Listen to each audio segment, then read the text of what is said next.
Hello and welcome to the Kerry Garden Show. Alan Finn checking back in with you here in Boyle's beautiful garden centre.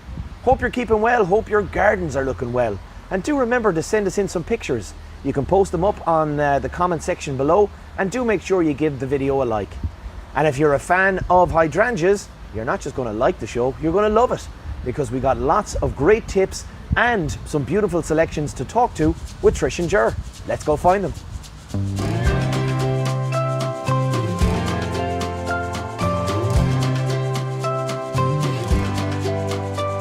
Okay, so we're over here in amongst all the hydrangeas and some lovely stonework here in Boyles of Killorglin with our gardeners Trish and Jer. How are we doing, guys? Very good, thank you. How are things? Great, yeah. Great. Welcome to the Hydrangea Show. I know, yeah. The forest of hydrangeas. Forest of hydrangeas. They are a very, very popular plant, Trish. Oh, they are. Every year now, like, you get such great flowering from them. The flower from July practically up to October. Then they change the lovely autumn colour and you get another month out of that then. But they are fantastic, like the colour in them. You have the azaleas, the rhododendrons in the springtime. So it's nice to continue that flower, as we're always saying, continue the flowers in the beds or in the shrub beds or whatever, and your hydrangeas are your one. But years ago, there was only the mop head ones, the ones with the balls, but we'll go through the ones now. There's so many different varieties, different colours, different shapes, different sizes, and we'll go through all of them. And that's the thing, Jer, I'm actually amazed at all the different varieties, but we're going to start talking about the setup, because a lot of the different hydrangeas are soil type dependent. So tell us a little bit about that. I suppose the first is aspect anyway, because they don't like morning sun. Okay. So like if you ever see your hydrangeas blackening kind of late April, May, when the new growth comes out, that means they're kind of in the morning sun. So what happens is the morning sun hits the plant, and if you have a frost the night before, there's dew on the plant and it burns the leaf. So it nearly burns it to a black crisp. So would the leaves be just very sensitive?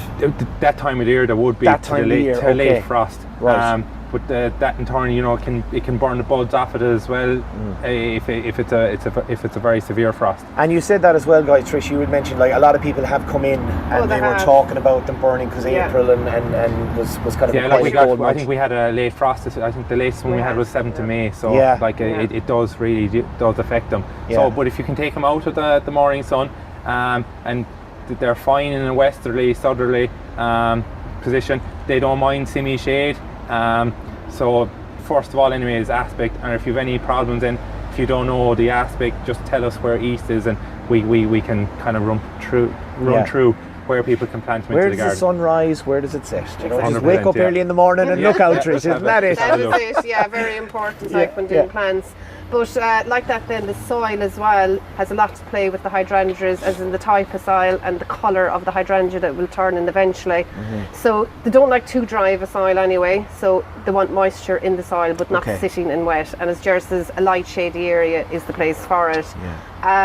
With the hydrangeas then, if you've got a good peaty soil, they usually turn the blue colour.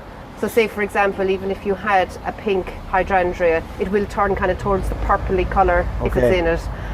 If you have a limey soil, then they'll be pink, and if you have a neutral soil, they usually stay the colour that they are. And how would you know what type of soil you have? Because I know in certain parts of the county, you know, that would be what is dictated in your garden. It's not like you've managed to get in a whole amount of peace. So how would you kind of know? One thing is the soil that could be brought into the place as well. You wouldn't know. Like you could be coming from a different part of the builder county. or whatever could have brought it in. You just don't know. You'd want to do a pH test. We'd sell the small little kits there, and it's just a simple test. Put a bit of soil in, but you want to take a couple of examples from different parts. Because we've all. Well, I think anyone who's kind of done a bit of digging in our garden, you can see that there can be a couple of different types. In topsoil from other places. So as Jer's saying, just test different areas. The plant itself will grow in all types of soil, so you needn't worry that the plant is going to die if I put it in a peaty soil, a pink one or whatever. So the plant will grow, but they change colours. It'll just that just dictates the colour. Exactly, and so over the years, they might go a nice little pinky purpley, which is very nice that you can't buy in the garden centre. You know, there's just so many different scenarios that you could end up with. But as Trish said, they won't die. It's just that the colour that's good to know. At least it's not going to affect you it. might have a pink one this year, it could be purple next year. So surprise is good as well, Alan. Absolutely. Now I want to start. I know we've got so many of the very popular ones, but please tell me about that one in front, because it's straight away you can see the red stem. Yes. It's like got a beautiful red stem, and it's got a great story to it. It has. Now this one, the variety of it is Hydrangea Whims Red. Whim, W-I-M-S, red. Whims Red. Now with the bud, you can see it at the moment, or if people come into the garden centre to be able to have a look at it, it's got kind of a whitish tinge to it, right? So in July, the flowers of it turn white. Okay. Month of August, they turn pink. Okay. And the month of September, it turns red. So like that is absolutely fabulous, and it's actually a winey coloured red. Now the flower itself is like a big cone shaped flower comes on it, so you can see here coming up the stem where all the buds are on it. So they will actually all flower, so you'll have one big huge cone of a flower. So those listeners who are on the listening on the radio, there are actually flowers coming out all the way up the stem. Yes, so they will actually just burst. That's fantastic. So you can imagine that now that plant itself will grow to about 5 to 6 feet high, so it's quite large, and it can grow to 4 to 5 feet wide. So you can imagine that the colour on it would be absolutely fabulous. Stunning. So as I said at the start, it's not just the mop heads, the ordinary old-fashioned ones. You can diversify now in hydrangeas. There is a lot out there. Brilliant. You can also get this one as well in a limelight, and it's just a cone shape, and it's just pure white from, well, it starts with a limey colour and it goes white later on. And that flowers from July straight through to August, September as well. And they're brilliant. They just come up in such a nice cone shape. They look absolutely stunning. Okay, so what other types have we got here? What are we going to go I have through? a lovely one here now. It's called Runaway Bride, Alan. Oh, the one we never want to hear about, Jer. There was actually a lady in here the other day, and their daughter was getting married. She loved the colour of the flower and loved the shape of the plant. Just take off the name. So I says that, don't tell her it's Runaway Bride anyway. She goes, oh no, I won't, I'll take the label off, she said. We're okay, Alan. We're all right. But this is a fabulous one. Now again, you can see the flower, and it is kind of, it's an off-white. But it starts off with kind of a greenish colour, and it opens then into the white. Grows to about 2.5 feet high, so it's a small one. Ideal for pots then as well, but that's just profuse in flowers the whole season from July up until October. And that is a very popular one now. A lot of people, it has won Plant of the Year in Chelsea a couple of years ago. Fantastic flower to have, fantastic. And Jer, are they very hardy? How hardy are they? Do they need a lot of maintenance? They are quite hardy. If you can get over the first, like if you buy them here the first year, the second year they do okay. It's the third, fourth year that they start to do that bit better. They do take just a little bit of time to settle. And is that settling into positions? Yeah, just positions. Just getting used to the climate and the aspects they're in. But after that, then as once you get them going, they absolutely fly. Okay, so that's what you were saying about just, even if they do kind of blacken, give them a chance, they will still come back. I mean, a lot of people that were in earlier in the year, and they were saying that, the leaves are practically all burnt off it, and they were just wondering, they're gone or they're dead, but they won't. They will come back, and they should have come back by now. You'll see the new growth coming on it, but as Jer was saying earlier, plant them in the right spot, and hopefully then we wouldn't have that problem. And especially over the winter, like you'd want to know your ground conditions as well, because if they are sitting in wet soil, they're not. They do like to be moist, but if they're sitting in water for a couple of months, the wet feet, the wet feet. Get the flippers on. They won't. They just won't. They won't do well. So again, ground conditions are key. I suppose this is another lovely one that people are always looking for every year. It's the deep purple one. Added to my music collection. Your music collection, but that's the brand that they're sold as. It is a musical collection. Deep purple. Deep purple, dense. Yes. Deep purple dense. Okay. But they are stunning when they come into flower. If you plant that with an ericaceous soil, it will keep the colour on it. But these have been very, very popular the last few years. Ericaceous soil. Ericaceous soil. Explain. You've mentioned it quite a few times. So the likes of your camellias, your blue hydrangeas, purple hydrangeas, azaleas, they all like an acid-loving soil. Okay. So the ericaceous would be the soil you get in the garden centre to help them along. To help them along. Okay, beautiful. Now, of course, we've got our stock, our usual hydrangeas. You've got your blues, your whites, and your pinks. What other ones have we got here? I have another Trish? one here as well. It's called Hydrangeas Skyfall. This one now, a lot of the hydrangeas, even the ones you've just said, they're the mop-head ones, they grow to about the 4 feet. The Whims Red that I've been through grows to about 5-6 feet. But if you wanted something a bit lower, this grows to about 2.5 feet high. So it's called Hydrangeas Skyfall.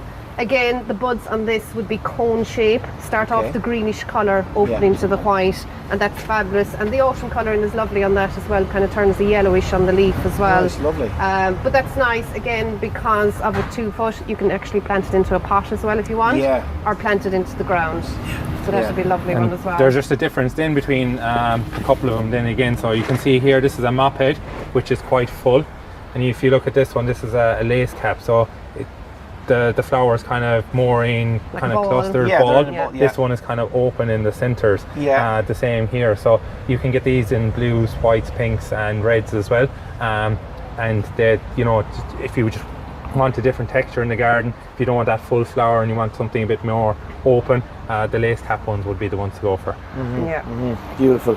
And these other ones down here, the silver dollar, is that another? That's cone? Another high one as well. It's another cone shaped one. That's pure white now, and that is fabulous. Beautiful. Like you can just see, obviously, you know, everyone comes in and sees the picture and go, I want that straight away. Yeah, a lot of people now are tending to go for the newer varieties because obviously they might have the mop heads and the lace caps from before. So it's nice to have something different. Like if you have a very structured garden as well, like let's say you have an avenue or a wall that you want to hide. Like a lot of people now with structure, they put maybe tuyas that grow to 7-8 foot tall. They're a tuya, it's a conifer. It grows in a conical shape. If you have a row of them, they like to soften it with something. So a lot of people put in the likes of the limelights or the skyfalls in between them. So you have the white coming out in the summer, and then you have the greenery in the background. It just it looks absolutely stunning. But again, it's just get the advice when you're coming in. If you have an area to plant up like that, like an avenue, we can go through all the and as always we always say, just bring in a picture, bring in a photo, and talk to you and guys. we can help you. Also as well, there's a climbing hydrangea you can get as well. Climbing one, yes, that can stick onto the wall. It has aerial roots in the back of it, so it doesn't need any trellis or anything like that. And it's a flat shaped flower, as in like a lace cap flower in the white. And it's excellent if you've got a shady area, a wall or anything like that. You can plant that up again as well. Beautiful, beautiful. Well, we can't leave this little corner of the garden centre without talking about these beautiful statues. You've got a fine delivery of them in here lately. No, they're selling very well for us. We've got so many different types. Like we have the small little cats to dogs, the pixies, gnomes, foxes, right up to the big cow behind us here. And the Easter Island heads, I always love them. Easter Island heads and Buddha heads have been so popular the last couple of years. We have all them as well, and we have them behind in the nice bronzy colours. So we've got the kind of the Asian look behind us as well. And all our bird bats as well, they're all very, very popular. Fantastic. And an Irish business as well too, which is great. And the detail is amazing. It's amazing, it's beautiful. Really needs to people to come in and see it and check it out. And that'll weather beautiful as well in the garden. Like, I know obviously they're concrete now and they're pure white, but over the years then in the garden they'll have this little mossy look through it, and that just adds to it then as well. And if you want to age them a little bit quicker, then I think we might have said it last year as well. If you want them to go that blacky greeny colour, yogurt. Natural yogurt. Natural yogurt. Strawberry one. No. And it'll put the greeny mossy look onto it. Okay, right, fantastic, brilliant. Well, that's lovely stuff, a lovely addition to the garden, and do come in and check it out here in Boyles of Clorglen. And lots of advice on hydrangeas. I'm so well up and educated now on all of this, and I'm sure our listeners are too. So do, of course, remember to check out the videos and all the pictures we'll have up on Facebook. And of course, you can also find us on YouTube and the Radio Kerry Facebook page. And of course, also like Boyles Garden Centre Facebook page as well. That's pretty much it for this week. From Trish and Jer, guys, thanks very much. Thanks, and from myself, talk to you next week, and happy gardening.